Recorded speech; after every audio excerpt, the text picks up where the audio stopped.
How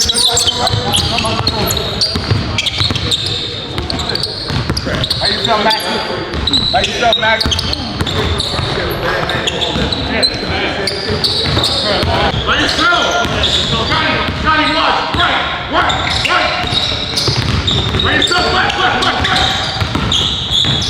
Yeah. We always go. Wait, you got one more?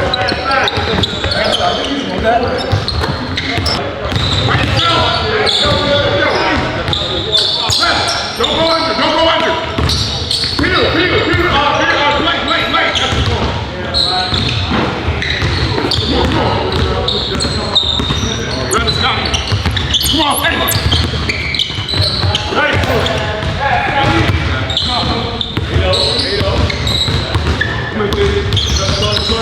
Right.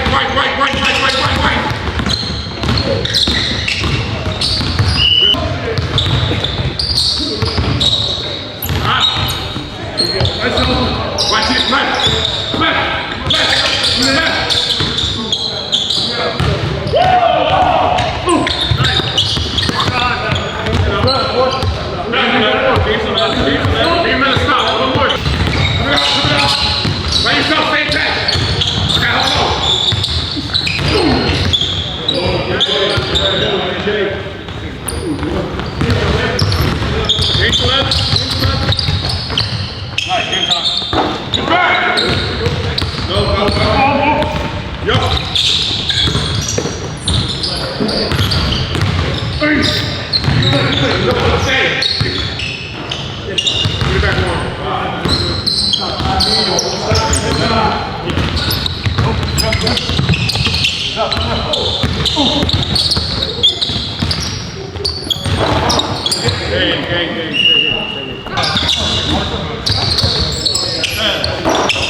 Oh yeah, I know.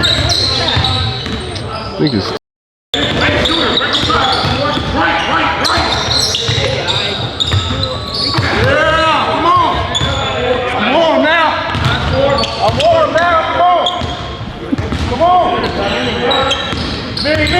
New one.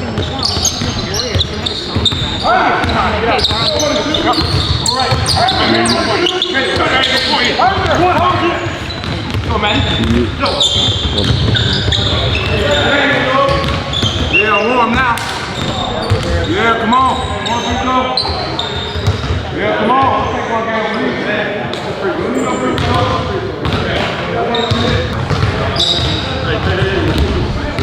I hope it's I got him on the roll. I got him in the drill. There we go.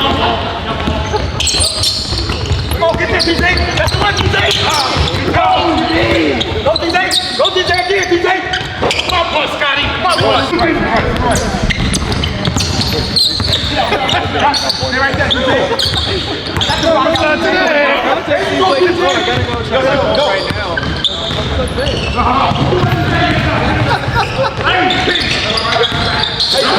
It's not like wildly offensive. It's not wildly offensive, but it's why would it be offensive? I was just thinking, oh, like if you look at like I imagine the person who would be suddenly in a panic. She's like early. Oh, nice. Great. Well, fuck. Any other day. Yeah. The only time suspended for when it cut up. DJ! That's the one, DJ, every time. Fuck. Come on, man. You work, man. Hey, bring it up. Two screens left.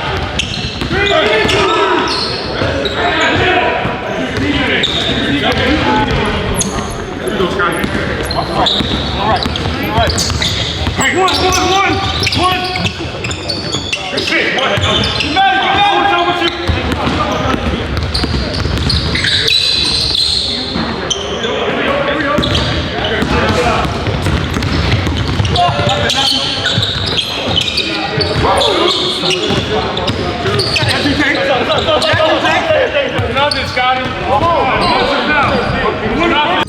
focused on the correctables. We didn't watch edit from last night. We actually watched real live game minutes.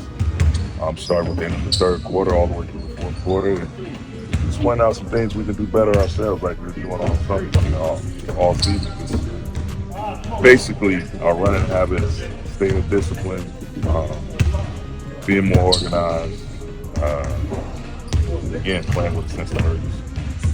I thought you, last night after the game, you said, hey, take responsibility for this and that. I thought that was a telling moment. What went into your thought process?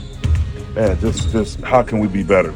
I say, how can we be better? I first look at myself. And I for the team, like, everybody should look within and see how can I do better with heavy minute guys, medium minute guys, low minute guys, coaches, and the like.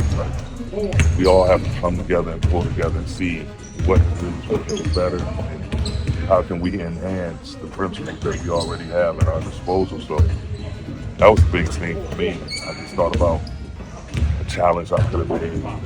I could have called a timeout sooner when we were making the run. The play call, I could have gotten AT more involved. I think about all of that.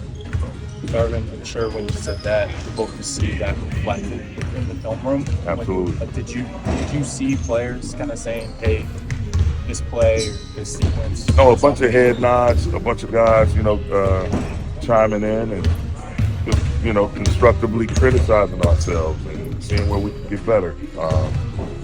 That's the biggest thing, just turning this thing around. Like, it could be a whole lot worse.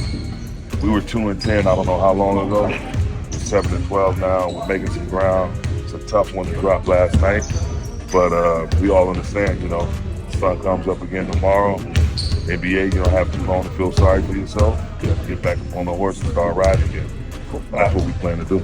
Player tracking data showed that AD only had 4 touches in the last 3 minutes, no shots. The ball was only in his hand 10 seconds. How can that be fixed so that it doesn't, something like that doesn't happen, where AD doesn't get the ball in a close game and get an opportunity? Just to move him around like we've done, whether we're calling them post up for him, calling them up in a pick and roll, throwing the ball to him, having someone come screen for him, getting them involved in dribble handoff, a variety of ways. We have enough things in our package where we can get him touches. And again, that's something we got to do better. I myself have to do better, for sure. You guys are going to give size on the wing pretty regularly. How can you guys keep, did you feel that down the stretch, especially with their rebounding, and how are you guys going to be able to counter? I mean, it's fundamental basketball, man. The shot goes up, you go put a body on someone, no matter how big they are, how strong they are, if you hit them first and you move in a legal manner, and everyone is participating, all 5 guys, I mean, you still can rebound at a high rate. So we just got to get back to fundamentals in that department of the game, because again, it's bit us in the behind, like long rebounds, free throw line rebounds, 50-50 balls. We got to do a much, much better job of corralling those and get those so we can hold teams to only one possession. Because again, those second and third opportunities to turn to dunks and threes, making it extremely difficult to hold a lead or get back into the game. No, but I would assume Pat available tomorrow. Yes, it'll be available How are you tomorrow. going to handle the starting guard? What about some break for you? Is that something being discussed? We'll see. Because you always hear guys in that play position. They get hurt. He wasn't hurt. No, he wasn't. That's, Pat Beverly is a big part of what we're trying to do and the culture we're trying to establish. So Pat is going to be in the mix, trust me. You talked a lot about thinking about when to move this forward, but you had, your top 3 guys, Russ, KG, and LeBron, 10 games, and you guys are 3-7 in those games. And then, you have them in the closing lineup yesterday. You put your most experience, your most talent out there.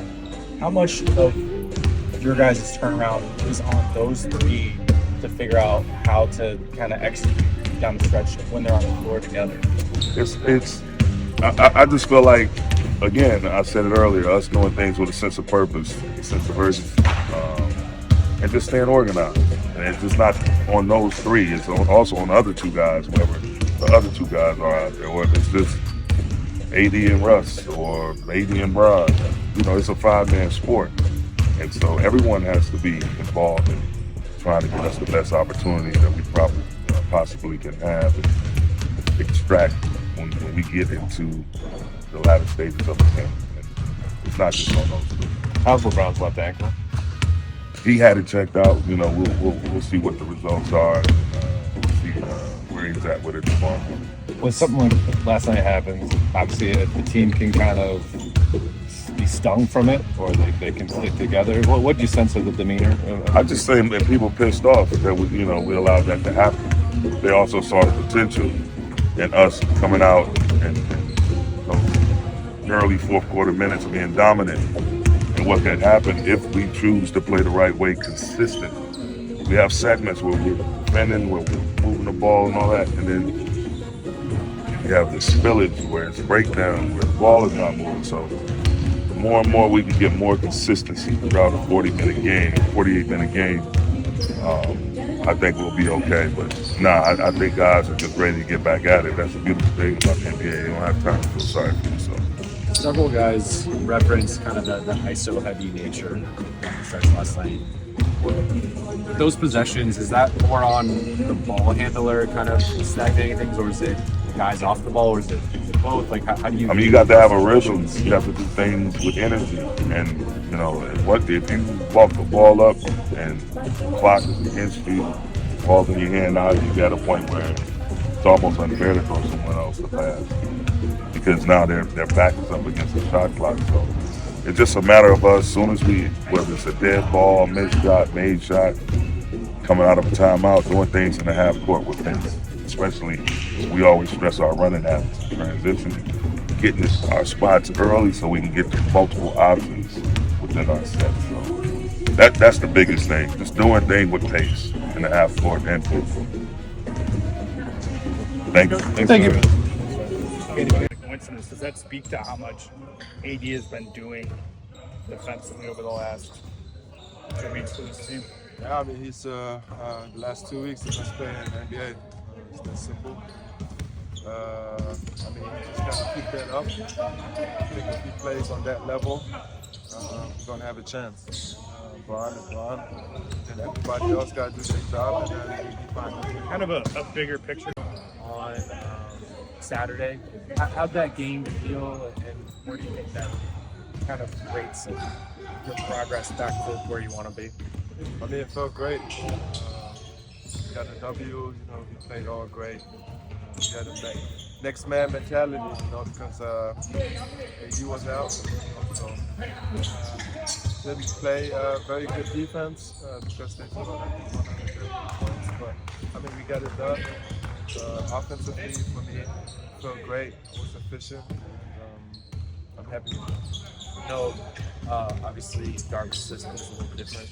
It's just a Frank brand here, but how do your responsibilities line up from the last time you were here defensively, and how are you feeling and your understanding of Darvin's system?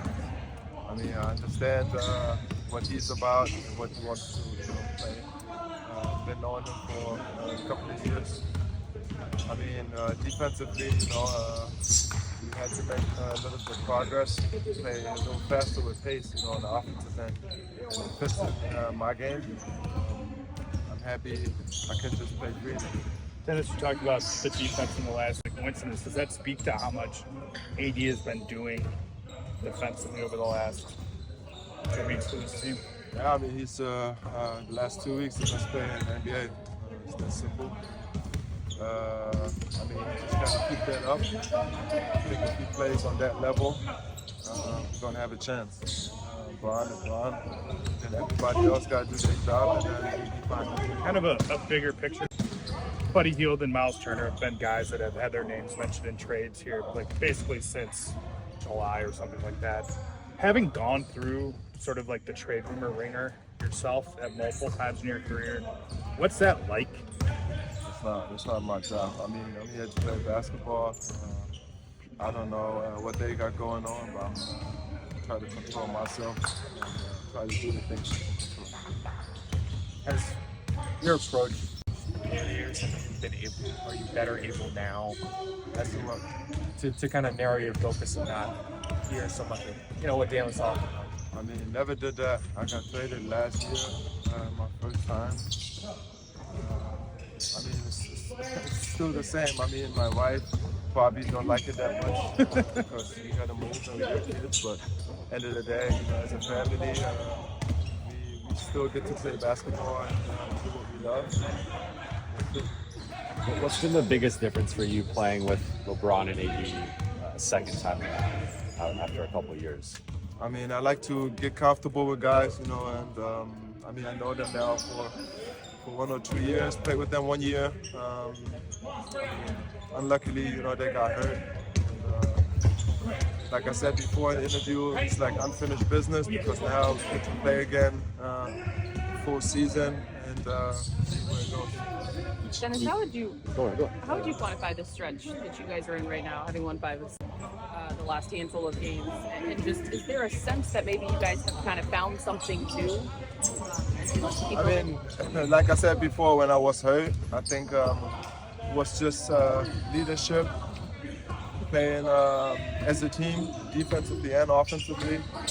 And Brian got activated too, talking to the guys and just being a leader out there. And we got a couple of, future Hall of Famers here, 3 of them who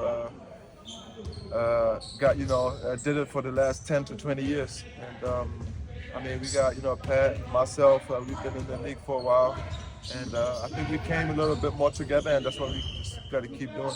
When you look at this next stretch of kind of like 10 games, I know that the start of the season was what it was for you guys, but record-wise, 2-11 against teams above 500. How much can you kind of use these next 10 games or so as a measuring stick, given these teams are either at 500 or above? I mean, we're just gonna, every game we play, we want to win.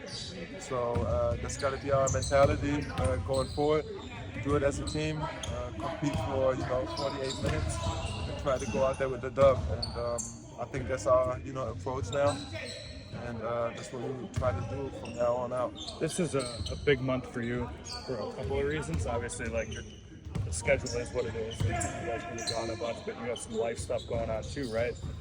How are you handling that? What's your plan for labor? Are you gonna get on the first plane if that's what it takes? I mean, or what's your?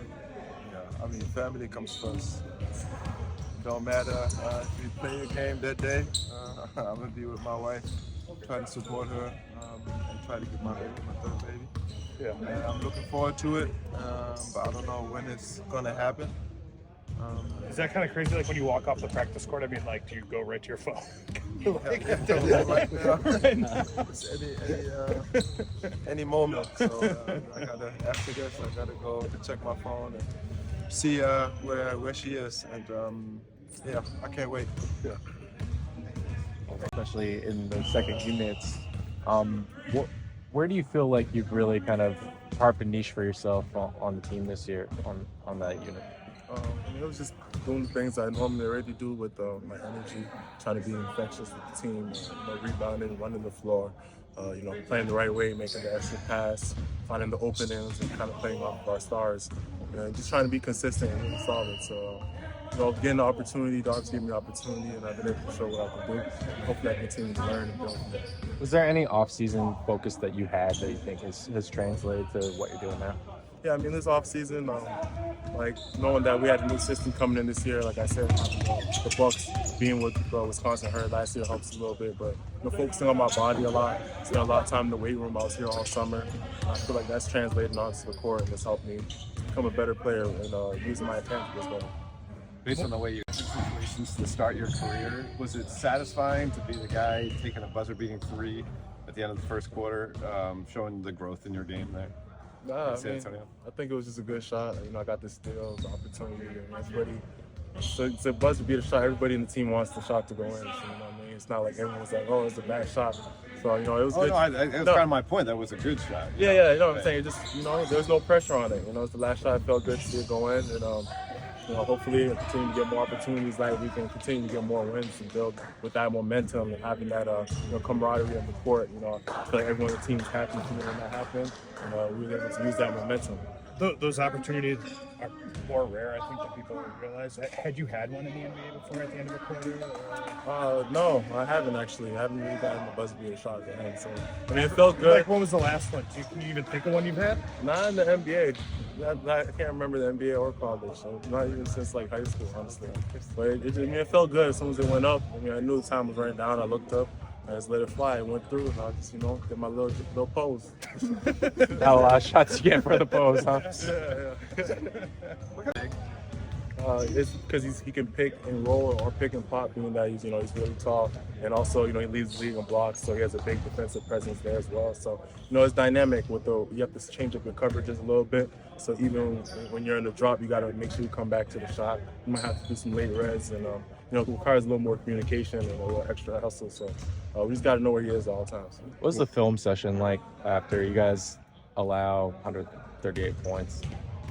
We haven't had enough time to really talk about that yet. Yesterday was an off day, and we came in today and we focused on the game today. So I'm sure we'll talk about that sooner or later. When you talked about making an extra pass, Dennis was talking about playing as a team.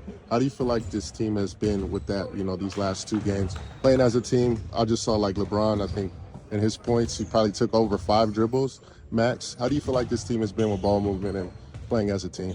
We're just learning each other. We've only been together for a few months. There's a lot of new players on this roster. We haven't played together, so obviously Bron had a chance to watch us a little bit while he wasn't playing, and also while he plays, we get to learn each other as well. So, being that we're not over dribbling the ball, then the ball has energy. So having that ball share amongst the team is something that's important to us, and it helps us, even the shots will fall better and things like that if the ball's not dying. So I think as a team, if we continue to focus on that, sharing the ball, playing with pace, that thing's going to help us be more efficient.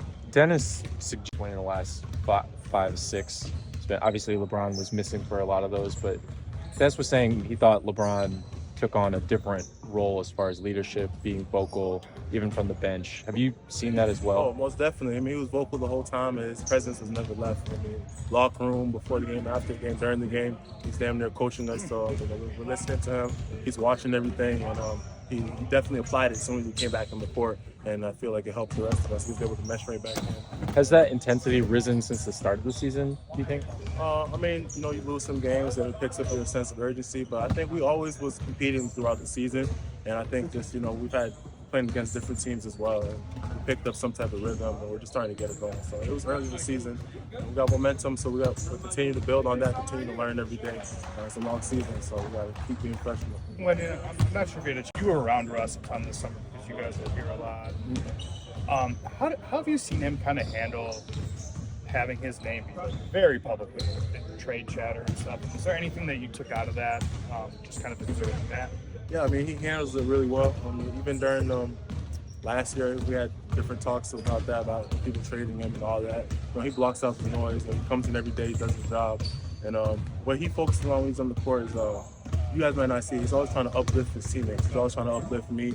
Everyone that he plays with, he's always trying to make his teammates better. So that's something that I noticed that he does consistently, even when people are always talking about his name. It's something I admire, and I try to follow and take heed after that. You say block out the noise. Is that an easier said than done thing? It's way easier said than done, especially when you're, Russell Westbrook. It's a lot coming in at his name. He's his hometown. So just watching how he carries himself and how he responds to different criticism, I had even asked him, how do you keep doing this when you feel all this pressure and everyone's talking about you? So I ask questions all the time, and I pay attention to how you move. What do you say? Don't listen to everybody. You got to keep some vision, and you come in with a good attitude. So a lot of times for Russ, it's more just following by example and seeing how. If I make a mistake, he's always next play, keep going. He doesn't harp on things that I do wrong and tries to uplift me. What's that, buddy?